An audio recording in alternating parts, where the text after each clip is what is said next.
Hello, welcome to IGN. I'm Daniel and this is Alex, and today it was announced that the slimmer version of the PS Vita is coming to the UK, actually next week. Yes, so no details on a US or European launch right now, just UK only, for a suggested retail price for £180, which is, well, it's about the same as what Vita is in terms of a recommended retail price, but obviously you can buy it cheaper. Yeah, shall we unbox it? Without further ado, let's have a look at it. So you've got all the pressure of unboxing it, which is actually more difficult. See, he's faltering at the first step already, which is actually just opening the box. Okay. It's tight.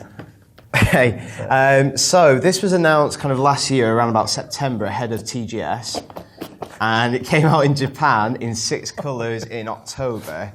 Now, there's not 6 colours in UK, it's only coming in black. Just one colour for the time being, but interestingly, and let's just look at the box here. So this is called the... actually PCH 2003. So the new version is the 2000 range, but yeah. we're kind of assuming that the 3 refers to the colour. Hopefully we'll see more colours. Yeah, I asked the marketing director of PlayStation in the UK, and he said, like, I just don't think they want you to like burden retailers with 6 colour variants. Can you just take the new Vita, please? Yeah. Especially, you know, I was not expecting it to come out within, a week of the announcement. So welcome to the world of PlayStation. Oh, some QR codes there, or some funny codes there. AR Play. Let's get some bobs. So one of the exciting things is it no longer uses its own cable. It uses a micro USB. You're really excited about this, aren't you? I am, because it uses the same cable. That was like one of the big bugbears about the original Vita, was the proprietary charging cable, which made it like I was always losing it. I've bought a couple of replacements, I should confess. So having the micro USB, being able to directly plug it into your PS4 is a really nice selling point, I think. Yeah, it's the same cable. It's a nice touch, I don't know if it's really. As the DualShock. So here is the handheld itself. Let's move that out of the way. So let's take a look.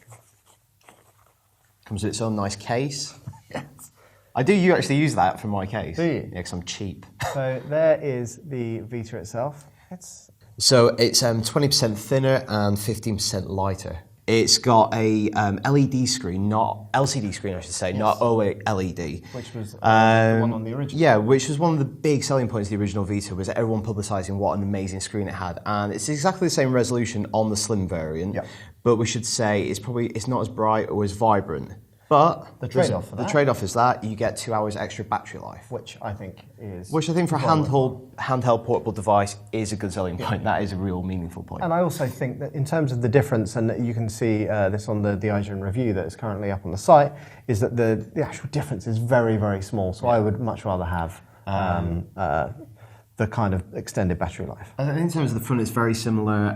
The kind of start and select buttons have been redesigned slightly, but I think there's a bigger difference on the rear. Yes. So turning it around, the touchpad itself is much, much smaller, and the area where you rest your fingers much, much bigger, which I think is good, because like even playing games like Tearaway, I found that my fingers were kind of, accidentally going onto the touchpad when I wouldn't want them to. Which just compare with the original. I've got the original here in mind. Yes.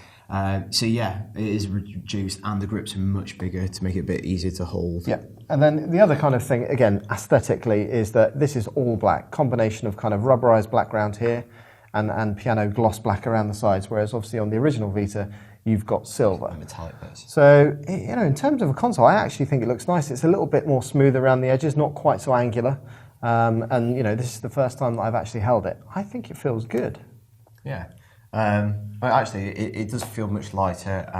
It's a little bit snugger in the hand, I think. Yeah. I think the thinness makes a bit of a difference.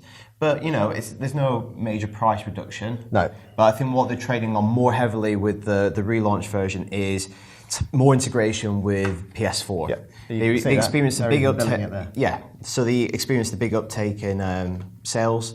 When the PS4 came out towards the back end of last year, and I think they're going to make that a bigger part of the marketing going ahead this year. But ultimately, so it's going to phase out the existing one, replace it, but it's still £180, so not much of a price drop. So are you going to buy it, or are you not? Let us know in the comments below, and for all things PlayStation Vita, keep it locked on IGN.